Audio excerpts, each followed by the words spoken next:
Hello, my name is Sarah Allen. I am the clinical supervisor with Circle of Friends Services. Circle of Friends is a not-for-profit agency that provides community mental health, particularly to children in the child welfare system. We provide services on the west coast of Florida as well as the central area of Florida. Today I'm going to be speaking primarily to adoptive parents or those that might be contemplating adoption. And we're going to talk some today about divided loyalties. There's quite a few core issues or core struggles that adoptive children may experience or often experience that are normal and a part of the process. And it's so important for adoptive families to understand these so that when they happen, they don't panic or fear that their adoption isn't going well, because it's just a part of the developmental stages of adoption. So as I mentioned, today we're going to talk about divided loyalties. What do I mean by that exactly? For those of you that may have adopted children already or are thinking about it, you may have noticed that children oftentimes are very conflicted about actually being adopted and the loss of their biological families. This is normal, and one of the main reasons why it's normal is because of the adopted triad. So I'm going to show you that today because I'm going to reference this a few times while I'm talking today, and it's really important for you to know what this looks like. It's very simple, but the adoption triad will and always include the child, the biological family, and the adoptive family. This will never change. This will not change no matter how much time passes after the adoption is finalized. This is a part of who the child is and a part of their identity. Being adopted is a part of their identity. And it's actually not about trying to erase any particular piece, even if the piece might be associated with trauma, hurt, and loss. It's still a part of who they are, okay? So as an adoptive parent, it's just really important to be mindful of this part of the child and knowing that it will always be there, okay? And each of those pieces are an integral part of the child's identity as they grow. So the important part as an adoptive parent, and I realize this is difficult, is that we embrace this and embrace the child in its entirety, including the biological family. And one of the reasons why I've noticed this is so difficult is you as the adoptive parent may know all of the difficult things that the biological family may have contributed for this child, whatever trauma that might be or neglect that they've experienced. And so you may even feel some anger towards the biological family for contributing to these experiences or even causing these experiences for the child that you've adopted. You have to remember, though, that they will forever and always be their biological family. And so when children are adopted, I mentioned that they are conflicted. And it's not that they don't want to be adopted or they don't want to have a safe, secure family forever. They do want that. Almost every child I've worked with, although they might be apprehensive or afraid, they do want that. It's just that there's a dilemma that they face. And the dilemma is that they often feel like they have to choose. So by loving one person, it means that they're unloving another person. When in fact, it doesn't really work that way. As you might have experienced with other relationships in your life, even for biological families, when they have one child and then they have a second or third or fourth, it doesn't mean that they've unloved the first to add a second or third, okay? Our heart really grows to be able to include whomever or how many people that we love and care for. And that goes the same for adoptive children. They have room in their heart and can make room in their heart for their biological family as well as their adoptive family, no matter how many people that might include. So part of the challenge as a therapist working with adoptions, as well as you as the adoptive parent or pre-adoptive parent, is to be able to embrace this and not make it so that the child has to choose. That's one of the things I would definitely encourage all adoptive parents to steer clear of, is that we do not want to make the child choose between one or the other. We want to make sure that they are open to be able to talk about their biological family, both their positive and negative experiences that they might have, or even to be able to ask you questions about their biological family, because the questions will come. One thing to know about adoption is that all children go through different developmental stages. But they also, what happens is adoption overlays those developmental stages. So in addition to those typical developmental stages, adoption and the stages that go with that overlay the two. Okay, so it impacts identity and different things like that when we have an adoption. So when we talk about the difficulty with identity, is oftentimes children will talk about or fear that if I love my adoptive parents, that I am betraying or unloving my biological parents or my biological family. The other piece that layers in there is actually about identity, especially for some of our older children that are being adopted. They fear that if I let go of my biological family, that in a sense I'm letting go of a part of me. But what we have to remember is they carry that part of them with them wherever they go. That's not something that can be undone or taken away. It's forever a part of their story and who they are, right?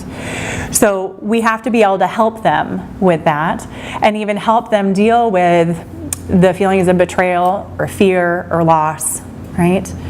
The other added layer is that oftentimes children that are not adopted at infancy, maybe are adopted a little bit older, even as early as preschool years, they may also fear loving an adoptive family in the fear of losing them, right? They've already had to experience significant loss and abandonment, typically by their biological family, and so it's natural for them to fear that they may lose another family that they love.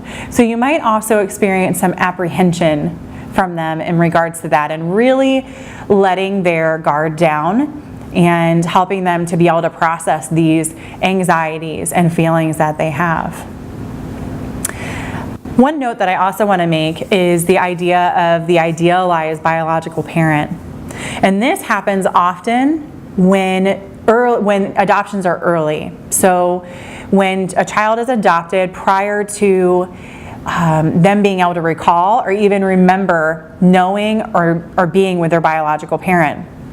And what will often happen is when children cannot recall an experience, and we do this as well, we will often fill in the blanks. And children will fill in the blanks with what they would consider to be kind of an idealized biological parent, which may not at all be based in fact, but it is based off of what they would hope their biological parent to be. So sometimes I've worked with adoptive families and they're like, well, I don't know what lost they're mourning because they can't remember their biological family. So this shouldn't be an issue.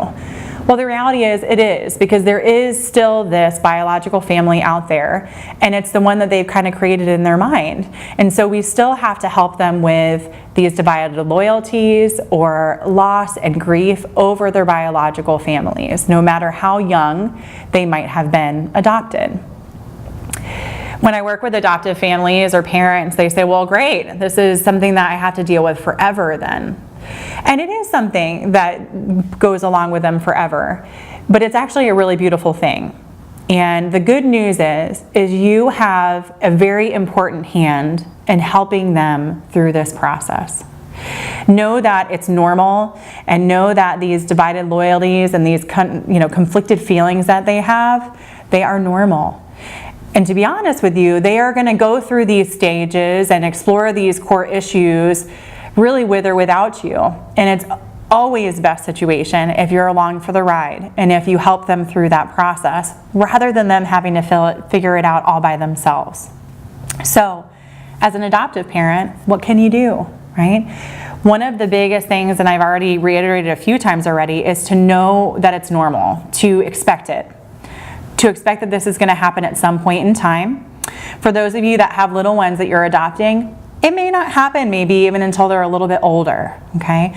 But know that it's a part of the process, that with attaching and accepting and loving a new family does come the grief and loss of their biological parents, and does cause some internal conflict in their identity and how to maneuver that transition, right? Embrace it. Embrace that it's a part of their story. A lot of times these children, especially those that we work with in the child welfare system, have a very fragmented history. And the hope would be, as an adoptive parent, is that you would be able to hold the whole story. You'd be able to know what happened before and what their experiences were. You'll be able to listen to what their experiences or recollections are of what has happened. But then you also are with them in their journey and continuing to write their story. But you have to hold the whole piece. One family in particular stands out to me, and I had worked with the child for a very long time prior to her being placed up for adoption. And so I realized I had become a part of her, or holding her story. And I wanted to be sure that I could pass it on to the adoptive family. And the little girl was so afraid, felt like she needed to keep it a secret about her biological family, what had happened to her. When in reality, her adoptive parents already knew her history. They had read about it, they had heard about it in the disclosure meeting. I had shared with them about it so that they could be prepared and help her as best they could. So they knew about it, but she didn't know that. And so part of what we did in therapy together is to help her know they already know and they love you just the same. And so part of it is really just about having open communication, okay, about their biological family.